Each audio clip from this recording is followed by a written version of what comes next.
साथियों नमस्कार। साथियों, इस समय महाराष्ट्र के अंदर चुनाव की सरगर्मियां तेज हैं और जिधर बहुजन समाज पार्टी और प्रकाश अम्बेडकर की पार्टी जो महाराष्ट्र के अंदर है उसका वहां पर अच्छा खासा जनाधार है। प्रकाश अम्बेडकर चाहते हैं कि बहुजन समाज पार्टी की राष्ट्रीय अध्यक्ष बहन कुमारी मायावती जी के साथ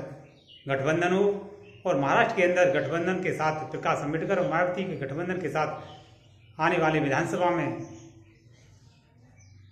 उतरा जाए। यदि ऐसा होता है तो महाराष्ट्र के अंदर तस्वीर बदलती नजर आएगी, क्योंकि महाराष्ट्र के अंदर जिस तरह से अम्बेडकरवादियों का महाराष्ट्र में जनाधार है और बहुजन समाज पार्टी का भी वहाँ पर जनाधार है, जबकि महाराष्ट्र के अंदर बहुजन समाज पार्टी ने अभी तक कोई भी जीत हासिल नहीं की है। यदि महाराष्ट्र के अंदर सभी अम्बेडकरवादी और बहुजनवादी लोग इकट्ठे होते हैं तो आने वाले समय में, क्योंकि जिस समय दौर चल रहा है वो दलितों के लिए बड़ा ही खतरनाक है। जिस तरह से बहन कुमारी मायावती जी ने एकल चलो की राजनीति जब से अपनाई है तभी से बहुजन समाज के लिए और खासकर दलितों के लिए दलितों पर अत्याचार बढ़ना शुरू हो गया है, क्योंकि बहुजन समाज पार्टी की नेता कोई बहुजन की पार्टियों से और खासकर अम्बेडकरवादी पार्टियां हैं उनसे ऐलान करके चुनाव लड़ना चाहिए।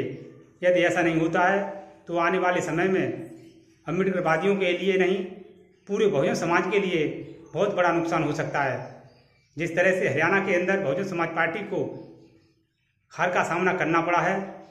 और जिस तरह से बहुजन समाज पार्टी हरियाणा के अंदर कमजोर हुई और हरियाणा के अंदर भारतीय जनता पार्टी की सरकार बनते ही सैनी को मुख्यमंत्री बनाते ही उन्होंने तुरंत ऐलान कर दिया कि जिस तरह से सुप्रीम कोर्ट ने जो निर्णय दिया था समाज को बांटने का और समाज में SC ST में वर्गीकरण और क्रीमी लेयर को लागू सबसे पहले महाराष्ट्र सरकार ने हमेशा से विरोध किया है और जिधर हरियाणा में SC ST में वर्गीकरण का स्वागत करते हुए और सबसे पहले लागू कर दिया। ऐसे ही रहा तो आने वाले बहुजन समाज के लिए खासकर दलितों के लिए बड़ा ही नुकसान होगा, क्योंकि जिन लोगों ने बहुजन समाज पार्टी का जनाधार को कमजोर किया और जो लोग संविधान को और आरक्षण का डर दिखा करके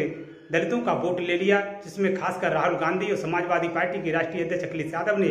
हमें समाज को गुमराह किया, दलितों को गुमराह करके वोट ले लिया और जब बात आई आरक्षण और संविधान की तो उस पर बोलने के लिए तैयार नहीं है। जिस तरह से हरियाणा के अंदर